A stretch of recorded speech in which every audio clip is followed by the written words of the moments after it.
bamuteze imitego ko hari amakosa yakoze akiri muri White House ariko ubona ko byasaga naho ari ukugira ngo atazagaruka mu kwiyamamaza. Yego. Icyo ni kimwe. Icya kabiri, muri iri hangana urabona nk'urugero yaza gupfa, ntabwo mvuze ngo ni Biden wari umwishe, ariko niwe byari kwitirirwa. Ubwo niwe byari kwitirirwa n'abantu benshi nibyo bakeka. Kuba bamuhushije ni akandi kanone kagaragaza ko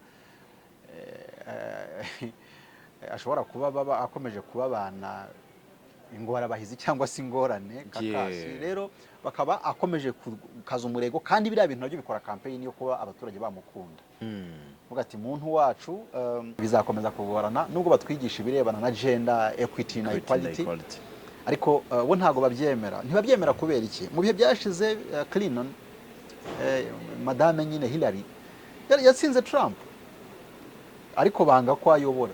Mu baturage yaratubagira amajwi menshi arota Donald Trump. Ariko the Congress, the deep state, bemeza Donald Trump. Sheka ikinyamaswa. Bashaka umuntu utajya ugira imikino, utarira. Bari abantu n'abantu b'ababyeyi, sometimes ibibazo bibaye barira. So uwo muntu agashobora kujya kurasa Al-Qaeda, ntabwo uwo muntu ashobora kubona asenya abantu ngo basenyuke koko ari ubikoze. Wakunda kuvuga ati if you want to defeat deep state, please vote for Donald Trump. Niba mushaka gutsinda aba bantu bakunda kwimakaza ubutinganyi, bimakaza kurasa hepfo no haruguru, bimakaza intambara, please vote for me. Njewe ndashaka ku making the America great again. Nshaka no kwa Amerika yongera gukomera gusa economically, kandi kuko ni investor, ni umucuruzi wabikoze birakunda. Birumvikana rero ko harimo alternatives ebyiri.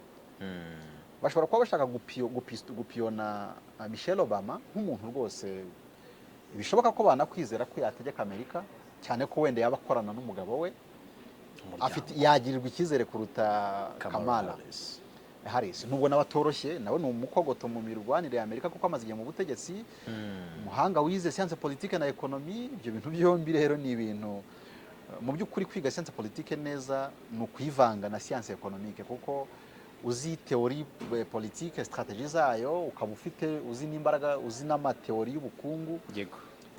Waba uri umu political scientist mwiza rwose.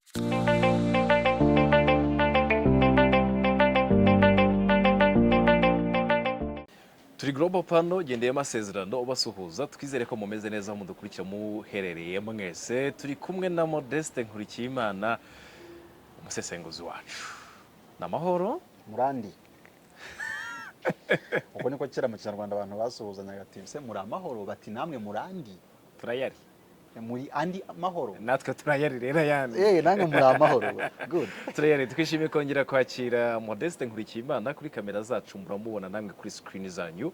Tugiye kuganira rero nicyo kiba kiduteranyirije hano ku makuru avugwa hirya no hino, ariko ntabwo twebwe tuvuga amakuru gusa, ahubwo turenga ibyo ngibyo tukayasesengura, tukayacukumbura kugira ngo niba hari n'urujijo ruriho ruveho, maze koko mwumve ibyo mugomba kumva bidafite ikibazo na kimwe. Modeste, imihanda ibitse ibintu byinshi, ariko muri ibyo bintu byinshi reka tuze gufatamo ibi bikurikira.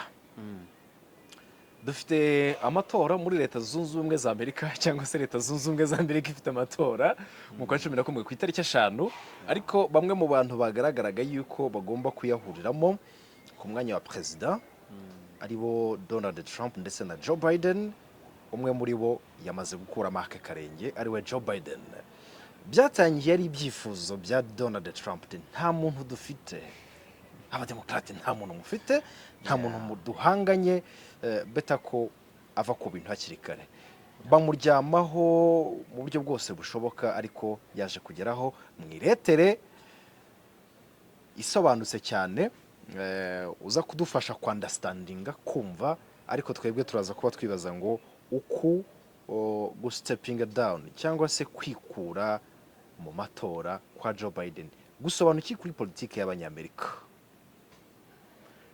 Urakoze. Ibisa naho nta kidasanzwe bisobanuye, kuko harimo akantu ko gutsindwa. Ntabwo kuva kurekura ari ugutsindwa, byo ni ubutwari, kuko aho kugira ngo uhirimane igihugu, Yego, wagisigira abo ukeka bakurusha amaboko. Amaboko mvuze si ubwinshi, ahubwo bakurusha intege, bashobora kuba batera ingabo mu bitugu ibyo wagezeho. Ariko byo bikozwe bitewe nuko bisa na kwa kundi umuntu aba akirana n'umuntu ukumva ubona umuntu muri gukirana ni umuhinza yego ubwo turi nguyu kumuvamo bwo biragoye. Noneho ako niko gatuma mvuga ko ari nko gutsindwa, ngira ngo byari kuba bikozwe neza iyo bikorwa mbere. Ndabyita gutsindwa kubera ko abikoze nyuma y'ibintu bisa na harassment cyangwa se no kwinjirirwa cyane na mukeba we Donald Trump yego mu biganiro bakoze, no kuba Donald Trump bamuhushije nanone isasu ry'umutwe. Ibi byose ni ibintu bihita biremerera uwo bahanganye Biden, yego cyane ko afite akabazo, ashobora bivugwa ko arwaye indwara ya demence itera kwibagirwa, guhungabanya intekerezo, rimwe na rimwe umuntu agatakaza focus. Mwarabibonye ko hari igihe yabaga ari nko mu nama akayivamo, cyangwa se na speeches afite ukumva aravuga mu by'ukuri bigoranye. Rero hari icyagaragaye ko basa n'abatsinzwe. Ndabisobanura ntya rero amambere Donald Trump bamuteze imitego ko hari amakosa yakoze akiri muri White House, ariko ubona ko byasaga naho ari ukugira ngo atazagaruka mu kwiyamamaza. yego Icyo ni kimwe. Icya kabiri, muri iri hangana urabona nk'urugero iyo aza gupfa, ntabwo mvuze ngo ni Biden wari umwishe, ariko niwe byari kwitirirwa, ubwo niwe byari kwitirirwa n'abantu benshi nibyo bakeka. Kuba bamuhushije ni akandi kanone kagaragaza ko ashobora kuba akomeje kubabana ingorabahizi cyangwa se ingorane kakasi. Rero bakaba akomeje kukaza umurego, kandi biriya bintu nabyo bikora campaign yo kuba abaturage bamukunda. Vuga ati muntu wacu bari no kushaka kukwica koko. Twumvikana neza ko Trump ari umuzungu wuzuye muri ba bandi ba nyabo. Abo bo arabafite ku ruhare runini, bitewe n'uko muri rusange bose bakunda kuba batari kwemera abantu babazira mu gihugu, cyane cyane abirabura cyane. Ariko muri kino gihe Donald Trump yakoze indi karita yo gukina atamerera nabi abirabura, bivuze ko nabyo bishobora kumuha amahirwe. Akandi kantu gasa no gutsindwa, Biden muri kino gihe economy y'igihugu yabaye nk'inyeganyega. Amerika isa naho igiye gusuzugurwa cyane, bitewe n'intambara ya Ukraine ndetse n'izindi detaye abantu benshi bamaze gukurikirana ashaka kugarukaho. Ibi byose bikaba bishobora gutuma Biden asa naho yibona neza ko atari ku rwego rwo guhangana na Trump, ufatiye ku bigwi yagize ubwo yarayoboye Amerika, no ku kuntu bamugosi imigozi hepfo no haruguru, ariko agasa naho ananiranye, kandi bikaba biri kurushaho kumuzamurira igikundiro mu banyamerika. Agize atya rero avuze ati reka wenda vice president naniwe n'ubundi uhita afata releve, akaba yagerageza kuyobora, ariko nyine banamushyize no ku mwanya wo ko ari ushobora kuzahatana mu matora. Ni ugutsindwa kubera iki rero? Biratunguranye kuko aho byari bigeze, aho bigeze hari mu mahina, kandi umukandida Biden cyane ukuntu bagiye guhita bakora biraza kubahenda no gusaba ubwenge bwinshi cyane. Yego nubwo Kamala asanzwe ari mu kazi, ariko njya mbyibuka kera ndi redacteur en chef wafataga umuntu urangije muri kaminuza i Butare, ukamuzana rwose arangije mu itangazamakuru, ukamushyira kuri mikoro ngo asome amakuru, ibintu bisanzwe bikamunanira bikanga, umuntu agatutubikana w'umusore ukabona. Nubwo Kamala asanzwe ari mu buyobozi, ariko ntabwo ntekereza ko yari yiteze kuba perezida. Kubw'izo mpamvu byanze bikunze biraza kumubana imihini mishya. Icyo bivuze rero kuri Leta Zunze Ubumwe za Amerika ni ibintu bibiri nyine.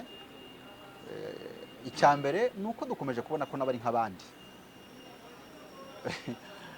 ku birabura bari muri Amerika n'abandi banyamahanga nkatwe, byanze bikunze amasomo agenda yiyongera umunsi kundi aratwereka ko nabo ni nkatwe, nabo bashobora gukunda ubutegetsi. Burya nabo kubuvirira burya biragoye cyane, ko hari umuhanga muri siyanse politiki wavuze ngo ubutegetsi ni nk'umugore, ntawe ujya wemera kubusangira n'undi.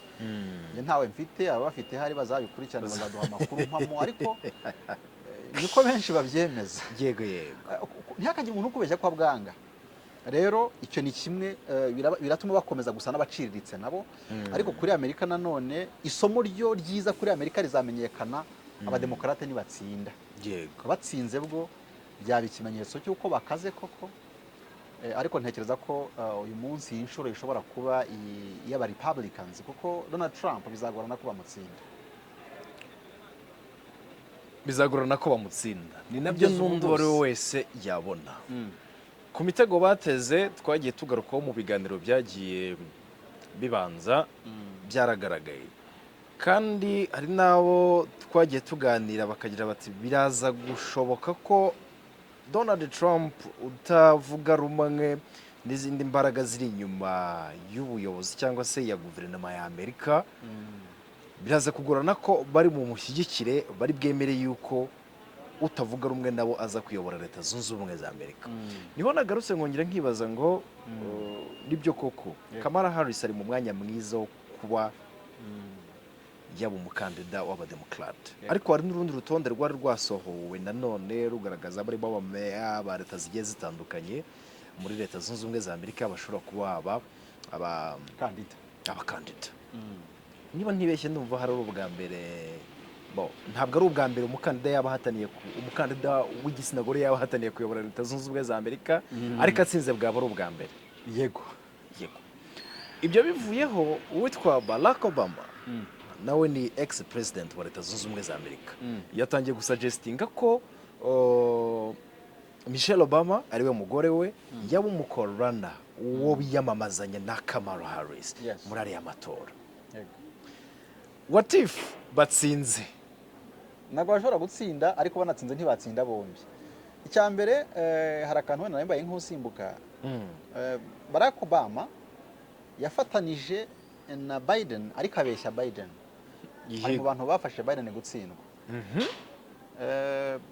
Kuko iyo ukurikiranye neza analysis za CNN n'abandi bakwereka ko yahoraga avuga ko yasize Biden ku butegetsi, avuga ko ubona ko bari kumwe, ariko mu by'ukuri ntabwo yamufashije, ahubwo bivugwa ko yaba yaragiye agira uruhare mu kuba United States ishobora kumanuka cyangwa se yatsindwa mu buryo bumwe na bumwe muri strategy za Biden.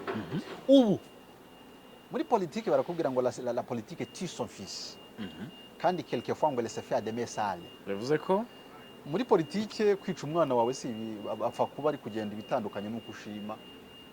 Ikindi kandi bene zino politiki zo ku rwego rundi bavuga ko zikorana ibiganza byanduye, ibintu byo koroherana ngo turaziranye doesn't work. Ntibikora. So ako kantu nako ni akantu gashobora kuba agatotsi hagati y'abademokrate. Biden ari gusigaho vice president, ariko no mu bihe bishize banuganugaga Michelle Obama, kandi koko ni umugore rwose ubona ko atoroshye na busa, ariko nanone waba yarabaye muri White House kandi akaba yarabanyemo na Obama, kandi bikaba bivuga ko ari we mutoza wa Obama. Umunyamategeko Kabombo warongoye na Obama wahoze ari umunyeshuri we, bakagaruka bakongera bati ariko nubwo muzehe n'ubundi yari ari hariya siwe wayoboraga. Obama nanone yari afitemo akaboko. Ariko ako kaboko nyine Obama yabaye umuntu wagize insinzi mu gihe cye, bisobanuye ko ari umuhanga muri strategy za Amerika no muri implementation. Numwe mu bantu bashyize mu bikorwa imigambi ya Congress ku rwego ruhambaye cyangwa se deep state, yabaye successful according to the United States ufatiye kuri Amerika. Uyu munsi rero byashoboka ko Kamala bari kumusheta nk'umuntu uri vice president, ariko umuntu bashaka ari Michelle Obama, ariko nawe bakaba bari kubyemera batyo bitewe n'uko navuze ko batsinzwe, kuko Amerika kugira ngo iyoborwe n'umugore bizakomeza kugorana, nubwo batwigisha ibirebana na gender equity na equality, ariko bo ntago babyemera. Ntibabyemera kubera iki? Mu bihe byashize Clinton, madame nyine Hillary yatsinze Trump, ariko banga ko ayobora. Mu baturage yaratubagira amajwi menshi arota Donald Trump, ariko the Congress, the deep state bemeza Donald Trump. Sheka ikinyamaswa. Bashaka umuntu utajya ugira imikino, utarira. Bari abantu n'abantu b'ababyeyi, sometimes ibibazo bibaye barira. So uwo muntu agashobora kujya kurasa Al-Qaeda, ntabwo uwo muntu ashobora kubona asenya abantu ngo basenyuke koko ari ubikoze. Ntabwo bivuze ko atabikora, n'abandi ni abantu b'abagabo bashobora. Ariko ngira ngo bo ntabwo babagirira trust. Rero bashobora kuba bira byose ari ukugira ngo bataza guseba hataba umukandida unique Donald Trump, ariko bizarangira hari bamwemeye kugira ngo abategeke abayobore, ahubwo bamusabe kugabanya amarere, kuko nakubwiraga ubushize ko arebye nabi n'igihe yazaba ari ku butegetsi yazarasirwaho, bitewe n'uko akunda kureba igitsure imbaraga z'abamuhatse cyangwa se z'abategeka Amerika, deep state. Wakunda kuvuga ati if you want to defeat deep state please vote for Donald Trump. Niba mushaka gutsinda aba bantu bakunda kwimakaza ubutinganyi, bimakaza kurasa hepfo no haruguru, bimakaza intambara, please vote for me. Njyewe ndashaka ku making the America great again. Nshaka no kwa Amerika yongera gukomera gusa economically, kandi kuko ni investor, ni umucuruzi wabikoze birakunda. Birumvikana rero ko harimo alternatives ebyiri. Bashobora kuba bashaka gupiyona Michelle Obama nk'umuntu rwose bishoboka ko banakwizera ko yategeka Amerika, cyane ko wenda yaba akorana n'umugabo we, afite yagirirwa icyizere kuruta Kamala Harris. Nubwo nabatoroshye, nawe ni umukogoto mu mirwanire ya Amerika kuko amaze igihe mu butegetsi, umuhanga wize science politique na economy. Ibyo bintu byombi rero ni ibintu mu by'ukuri kwiga science politique neza ni ukuyivanga na science economique, kuko uzi teori politique strategie zayo, ukaba ufite uzi n'imbaraga, uzi n'amateori y'ubukungu. Yego. Waba uri umu political scientist mwiza rwose. Kamala nibyo yabaye umuvugizi w'intara nyinshi, California n'ahandi, kandi amaze igihe mu butegetsi bwose, ndetse yabaye muri politike mu gihe cy'ubutegetsi bukomerewe bwa Amerika. Nawe ntiyoroshye, ariko icyizere gishobora kugirwa Michelle Obama bitewe n'uko yaba acomekeranye na Obama kuruta Kamala Harris. Ikindi wagaruka rero hagasigara turi kwibaza ngo mbese deep state with the Congress iraza kwemera ko Amerika yaburwa n'umugore. Ukiri aho ngaho mbere yuko tujya aho ngaho, icyo kibazo uraza kugikurikiza ikindi. Yego.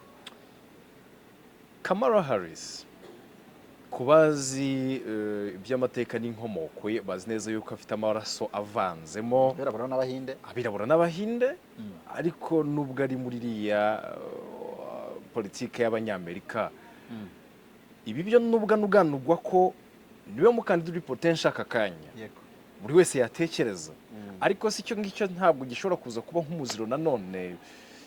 No kuba atafite umuzi mu banyamerika bwite se. Yego. Arayifite kuko abo bose ntabwo bari muri Afurika, n'ubundi bari muri Amerika. Sibyo? Ni umunyamerika. Icyo cyo ntabwo gikomeye cyane kuko na Obama ngira ngo ise yataye hari nyina akiri muto, umunyakenya, ariko ntabwo ibyo ntabwo ari ibibazo bikomeye cyane. Muri Amerika bafite uko bateye imbere kurusha benshi mu bihugu tuzi. Yego. Ngira ngo abantu igihe Obama yatorwaga bibeshyaga ko ashobora kuba agiye gufasha abanyafurika ngo kuko ari umwirabura, but niyo muntu wa mbere wasenya Afurika bitewe n'inyungu za Amerika cyane. So bariya bose bazi ubwenge bwo gukorera igihugu cyabo, kandi niyo batagize n'ubwo bwenge bapfunyikirwa ibyo bakora. Waba ufite umuvuduko w'ubwonko buri hejuru ukabishyira mu bikorwa bwangu nka Obama. Yego. Icyo si nkibona nk'ikibazo kuko wenda avanze abirabura n'abahinde. Ibyo se nyibona nk'ikibazo kuko ibyizere n'ubundi yakomeje kugirirwa n'ubu akaba ari vice president. Ntabwo nabyo ni amakarita bakina bitewe n'impamvu. Niba uri no kubyumva, Biden niyo karita ari gukina cyane cyane ashaka guhangana na Trump, avuga ati the first black American woman. Urumva akanagaruka ku kuba arega Trump kuba we yarakunze kujya avunira mu ivi cyangwa avuga n'ababirabura. Rero birashoboka ko ahubwo abo birabura bashyirwamo, cyane ko batari abirabura nkatwe, ni abirabura ku ruhu ariko mu maraso no mu mitekerereze, no mbese nshatse kuvuga mu mitekerereze, mu mikorere n'abanyamerika. Natanze urugero nyine kuri Barack Obama. Rero icyo ntabwo ntekereza ko cyaba ikibazo, ahubwo ikibazo ni ukwibaza ngo mbese bazashobora guhigura imihigo ya Amerika no kubaka Amerika hirya no hino ku isi nk'uko abanyamerika bose bagomba kubikora. Kubaka Amerika hirya no hino ku isi, ndashaka kuvuga ku kureba kujegeza ibihugu bya Afurika kugira ngo batabururemo zahabu, utatanya uduhugu two hirya no hino hepfo no haruguru kugira ngo bakunde bagwize ubutunzi. Ukibaza ngo ese wenda ikibazo cyaba kuvuga ngo mbese Kamala azabishobora. Kamala ntabwo ntekereza ko niwe potential candidate, ariko ntabwo ntekereza ko the Congress yamuha Michelle nazamo. Michelle niwe bazazamura kurusha Kamala. Uragira uti rero the deep state ikemera ko Leta Zunze Ubumwe zayoborwa n'umugore, bizakomeza kugorana kuko nyine babikora nkana. Deep state uko ikora twayivuzeho ubushize gatoya. N'abiru ba Amerika, n'abiru b'ubutegetsi bwa Amerika bategeka. Ntabwo nzi niba navuga wenda ingwe ishobora kuba ari nk'ingwe ivanze n'intare imitegekere yabo. Ingwe ndashaka kuvuga buriya niyo nyamaswa yagereranyijwe na Alexandre le Grand, umwe mu bami b'abami wategetse isi nk'umwami wa gatatu, umwami w'Abagiriki. Bamuvugiranije n'ingwe mu muvuduko uhambaye wo gufata no kwigarurira ibyo ashaka kwigarurira. So Amerika uyu munsi icyo ishatse cyose iragikora bwangu kandi ahashoboka hose, nk'intare bitewe n'uko mu ishyamba nta n'inyamaswa ivuga. Intare irurumiye hasi ko babyita, ngira ngo ni ugukururuma ahari cyangwa guhoga. Nta yindi nyamaswa, nta wundi muperezida, nta wundi mutware w'ahariho hose ku isi wanyeganyega igihe Amerika ivuze ngo bigende bitya. Nkatekereza ko abo biru byagaragaye ndetse baranabitweretse ko imiterere yabo ni uko bashwanyaguza hepfo no haruguru kugira ngo bakore reserve zabona za peteroli zabo kugeza uyu munsi. Ngira ngo batangiye kuzigurisha intambara ibereye muri Ukraine ku giciro kiri hejuru, kandi bavunira mu ivi nyine Russia kuko itakiri gucuruza bitewe n'uko iri ku ntambara. Ariko bakunda kuba bari gusahura zahabu zo hepfo no haruguru, pyrochlore zo muri Congo, petrole y'ahandi iyaba ikaguma ibitse kugira ngo ibyo by'iwanyu nibinashira bo bazabe bafite ibyo bafite. Rero ntabwo nibwira ko Congress yakwemera ko hayobora umugore, anabaye we yaba Michelle Obama, kuko we yagaragaje ubudasa bwihariye we n'umugabo we, kandi ubwo bitewe n'uko we yaba ari n'ubundi ari abaperezida bombi, kuko byavuzwe ko ubu ibigwi byinshi bya Obama bya Michelle yabigizemo uruhare, ndetse yamuyobora rwose, n'umuhanga mu kuvuga gukora.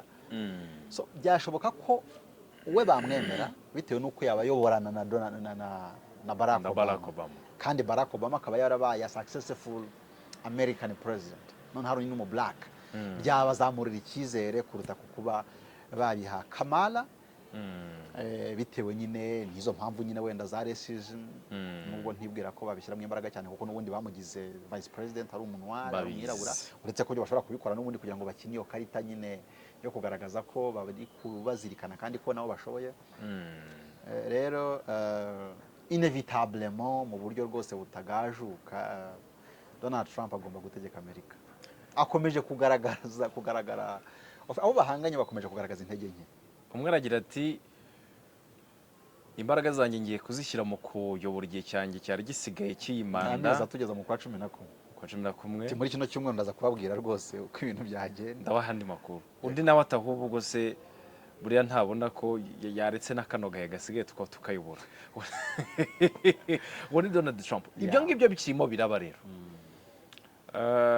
Hasohotse amakuru yavugaga ibijyanye n'ikiganiro kandida perezida Donald Trump yagiranye na Zelensky, akimara kubona yuko Joe Biden ashinguyemo ake karenge, yahise atangira demarche asa n'uwizeye gutorwa.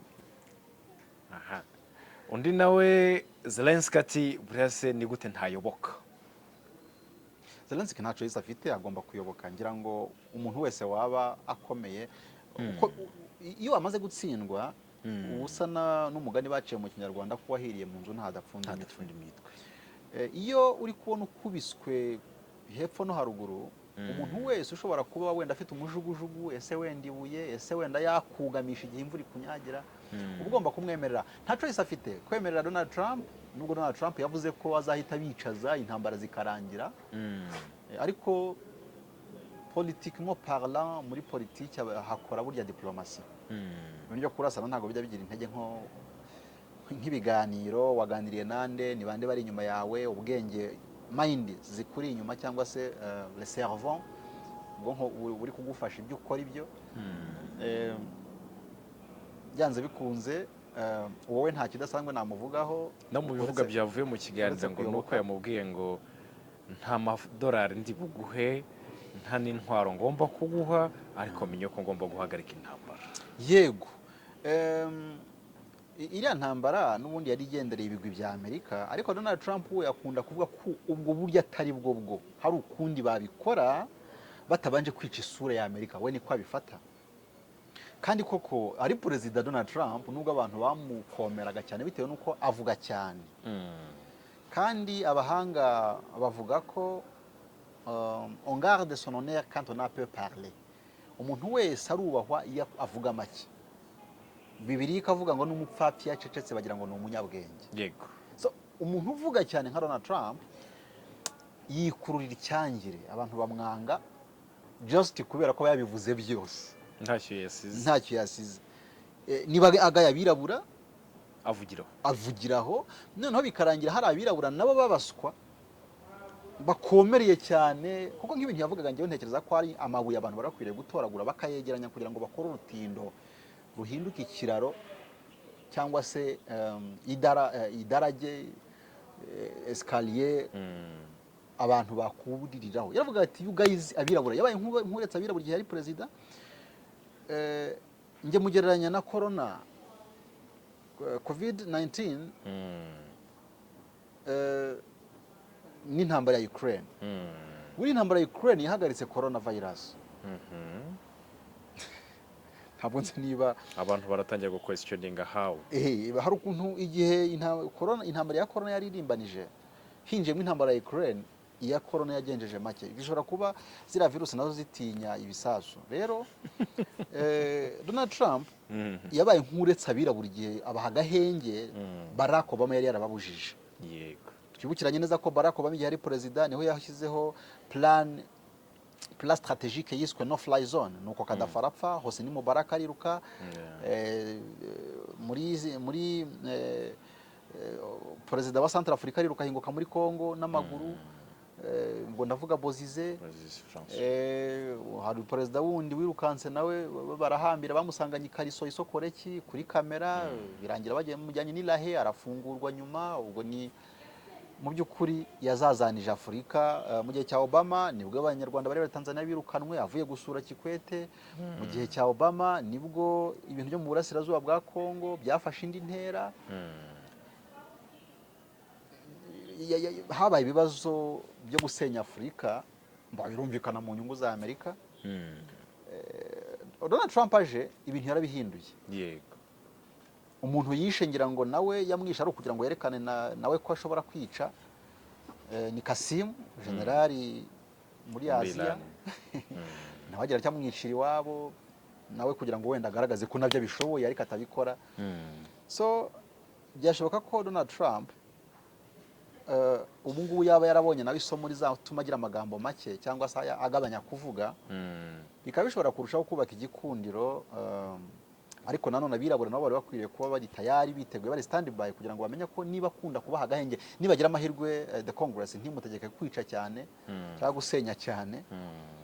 Abirabura bari bakwiriye kureba agahenge, nuko bakegeranya ya migambi yo muri 2050 2015 2050, bakareba uko Afurika bayegeranya, bakareba uko amabloka ahari y'ubukungu nka East Africa n'ahandi ECOWAS zegerana, zikareba icyo zakora mu gihe Amerika yabituje. Kubera ko hari umuntu wavuze, nkunda kubona mu Kinyarwanda, ashobora kuba ari umugani wabuhinduwe mu Kinyarwanda uvanye mu zindi ndimi, ngo isi ni konsa ngo urajye wonka ugotomera kuko si nyoko. Isaha n'isaha abantu barakwiriye kujya bareba uburengerazuba bw'isi bwahuga nabo bagakataza, kugira ngo nibura nibuhuguka buzabasange bageze imbere. hari ikindi gihe otherwise muri Amerika bwo Trump agomba gutegeka, birigaragaza.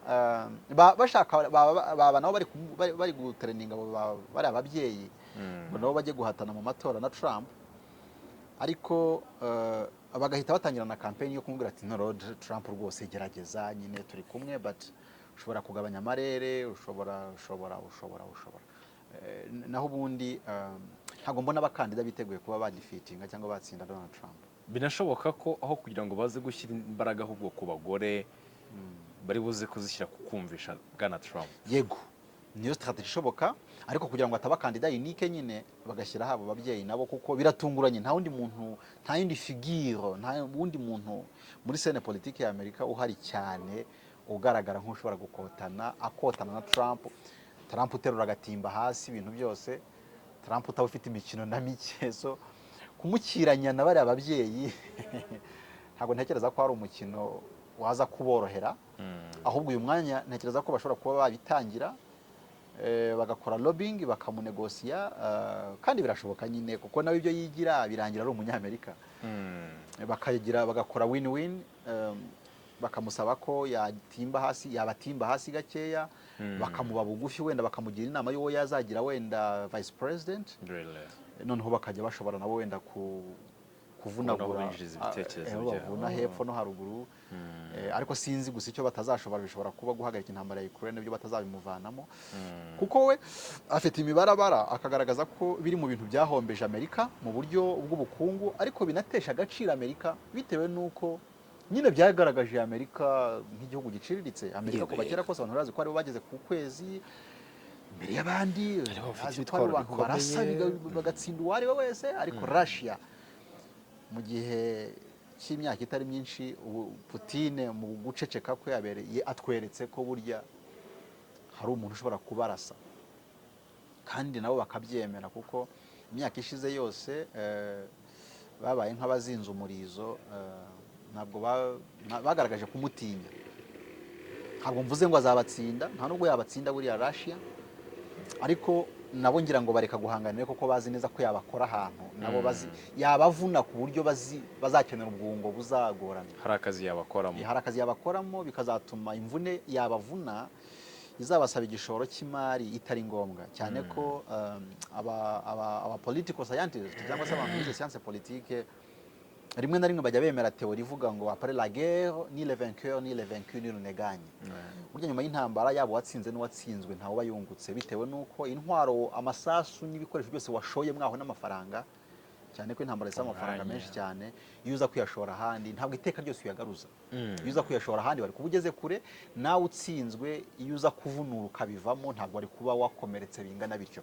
Urugero natanga ni Ukraine. Iyo Ukraine igerageza kuba wenda ikirumira habiri, ntiyemere ko intambara ziba, ntiyishore mu kujya ku ruhande rwa Amerika directement, ikabikora mu buryo wenda burambye, bakabitegura bagategeza wenda ko Putin azavaho nawe, kuko Putin nawe ni umwe mu bategetsi bagaragara nk'abantu badasanzwe cyane.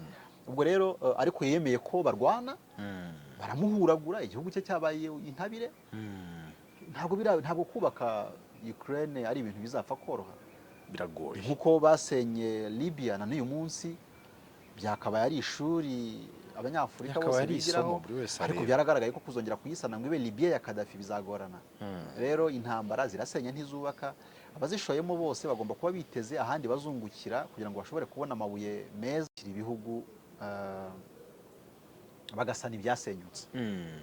Turamutse dusoreje ikiganiro ahangaha, buri wese yarebaho imetero umuntu yatera zigana ko Donald Trump byanga bikunda ari buze gutsinda ariya matora ya Leta Zunze Ubumwe za Amerika. Ibyo nabyo turakomeza tubikurikire. Hanyuma Modeste, impamvu ubwo nashatse ko duhera hakurya nuko nashaka ko tuza gusoreza hano iwacu muri Afurika. Hamaze iminsi inkubiri y'imyigaragambyo ariko y'ikiragano cya Generation Z. Ngira ngo abantu benshi bamenye cyane ibyo muri Kenya kubera ko ari byo byavuzwe cyane, cyangwa se wenda ari byo byagaragaye nk'aho biri unike cyane, ariko ntabwo ibi byari ibibazo byari biri muri Kenya gusa. Muri Bangladesh biriyo, muri Nigeria nuko, muri Zimbabwe nuko, ariko twe kugiye kure hose. Hano iwacu hafi ku muturanyi muri Uganda, itangazo ryasohotse ni rigira riti ku itariki 23 Gen Z Uganda natwe mutwitege. Kubera iki ibi bintu biri kuza bikurikiranye gutya muri Afurika? Abantu nabo ni nk'inyamaswa, burya baberaho kwiganana. Icyo ni kimwe. Cya kabiri, hari ubwo umuntu akora hasi akakwibutsa ibuye. Icya gatatu, kuva mu myaka za 60 habayeho intambara za revolution cyangwa se z'impinduramatwara zabayeho ziyobowe na ba Julius Nyerere, Kenneth Kaunda, Kenyatta ise wa Uhuru, n'abandi ba revolutionaries bari bakomeye icyo gihe. Ibyo bakoraga iki? Ibintu byakorekaga Uganda bajyaga kubikora Mozambique, bakajya kubikora Malawi, bakajya kubikora Zambia, Tanzania, Uganda, Kenya n'u Rwanda. Mu Rwanda ho ngira ngo ni ishyanga ryihariye kuva kera.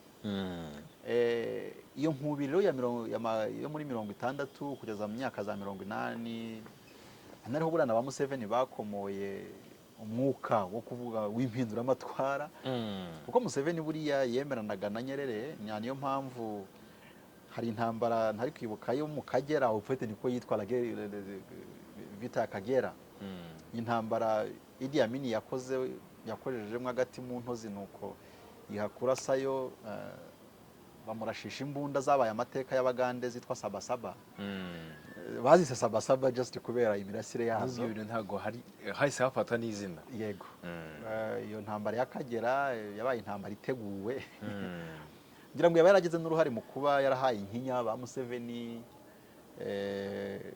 bigakomeza nyine ariko navugaga iki muri politike ibintu bishobora kuba hano bikanduza hariya aba bajene rero bo biroroshye ko bibandura nubwo ngewe buriya ntabyemera izi nyifato z'Abanyafurika zari zikwiriye guhinduka cyangwa se nkakoresha ijambo ntakunda ariko ryo kuvuga ngo Afurika iracyakeneye inkoni nyinshi cyangwa intambara nyinshi kugira ngo hari haboneka biga gusa sinzi niba Abanyafurika biga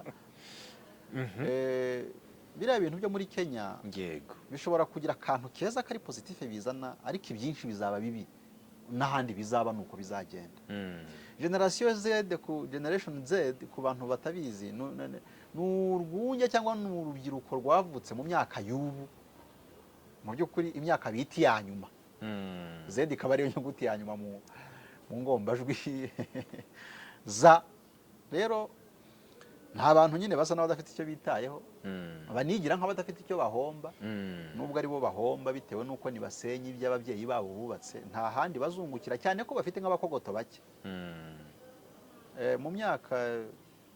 mu myaka ngewe ndi muri generasiyo za nyuma z'abantu bagize amahirwe abubu bita umwaku ari wo mwaka uwe abubu babyita umwaku bitewe n'uko hari uburozi politike mvamahanga banyoye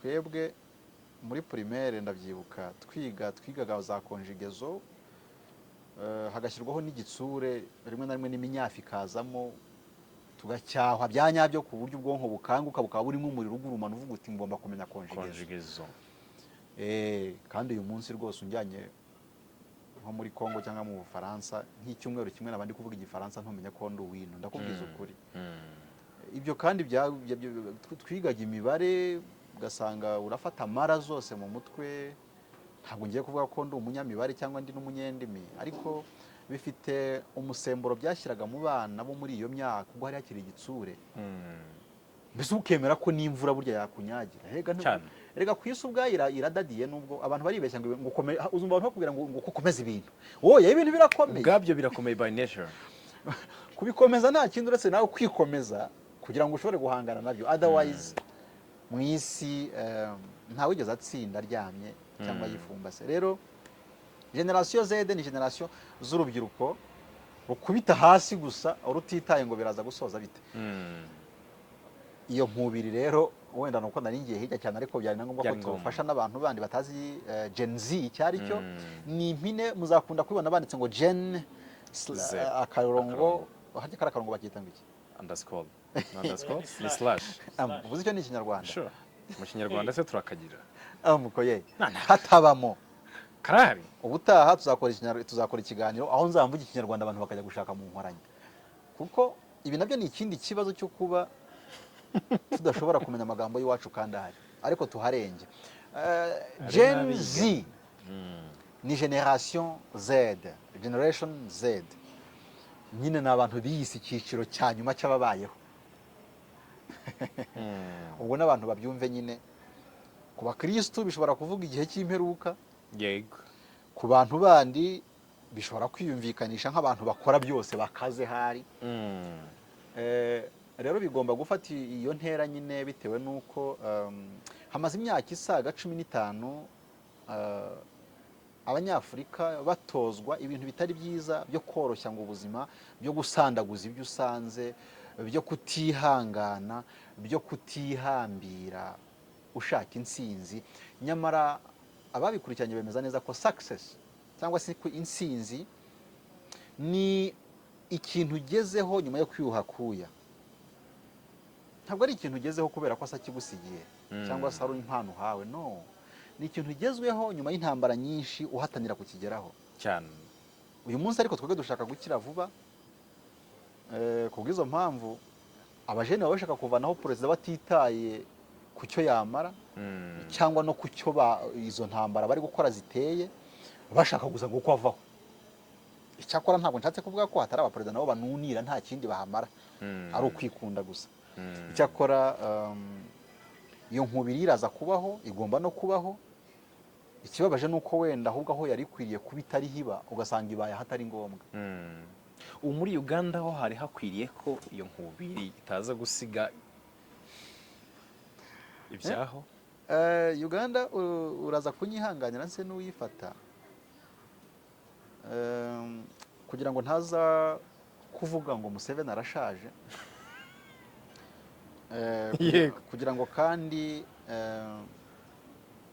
ntaza no kuvuga ko Uganda burya iyobowe neza, hakagira abantera amabuye bitewe n'uko wenda, ariko Uganda iyobowe neza. Ibihugu ntibiyoborwa kimwe bitewe n'uko abo uyobora baba batandukanye. Iyo uyoboye igihugu kirimo amahanga menshi, abantu bavuga indimi nyinshi, bafite imico itandukanye, amoko atandukanye, ingamba ziba zigomba gutandukana n'ishyanga Isirayeli ry'abantu ari famiye. Iyo uyoboye abantu benshi rero hari ubwo kugira ngo bishoboke rimwe na rimwe bareka bakiba. Kubw'izo mpamvu Uganda mbona iyobowe neza, ariko abantu bo ndaza kwirinda kuyivugaho cyane kugira ngo bitaza kumvikana ko ndengeye Museveni. Bamwe bavuga ko amaze imyaka ku butegetsi, kuko ngewe ngira imyumvire y'uko kumara imyaka ku butegetsi atari ikibazo nk'icyo uyimaze ukora, kuko kugeza uyu munsi Biden ari kubusinziriraho, kandi ntabwo twigeze tubona abantu bigaragambya ngo naveho kubwo kuba ashaje aranarwaye. Kubera iki? Abaturage babo basobanukiwe neza ko igihugu cyabo ari nk'igi bagomba kurundarunda. Kubw'izo mpamvu ukiriho bagiye no kumukubita babanza kumuvanaho bakamukubitira iruhande cyane.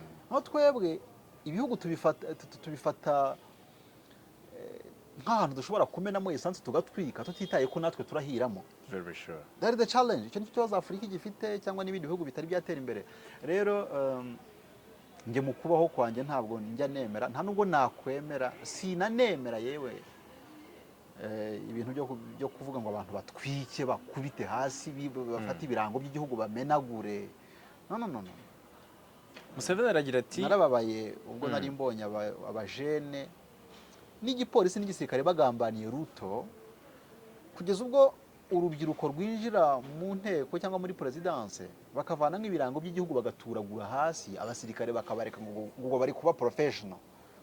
Biriya ni ibintu by'akagambane, kuko bari bagambaniye Ruto. Uretse ko ntekereza ko byanze bikunze ashobora kuba ari dogiteri, koko ashobora kuba kuko ari PhD holder, akaba araza kubategeka n'ubundi arakoresha ubwenge bwose busabwa kugira ngo ashobore gusoza manda ze, kuko yamaze guhuza abakomeye, abakirisitu babiyoboye n'abandi, yicishe bugufi birenze urugero, kandi ntabwo aciye bugufi. No, that's politics.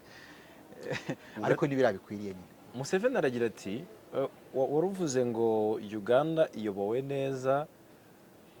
Museveni hari ukuntu ameze nk'aho atandukanye wenda na Kenya, kuko hari uburenganzira bumwe na bumwe yatanze, haba mu kuba afite ibishoro byinshi n'abafite ibishoro bikeya, ku buryo bavuga ngo umuhantu ushobora kuba wakorera cyane muri East Africa ufite amafaranga make ashoboka, wajya muri Uganda ugakora. Aragira ati, jyewe rero nagiye imbere y'urukiko cyangwa se najyanywe mu nkiko igihe nari naonesheje ibireti by'abandi.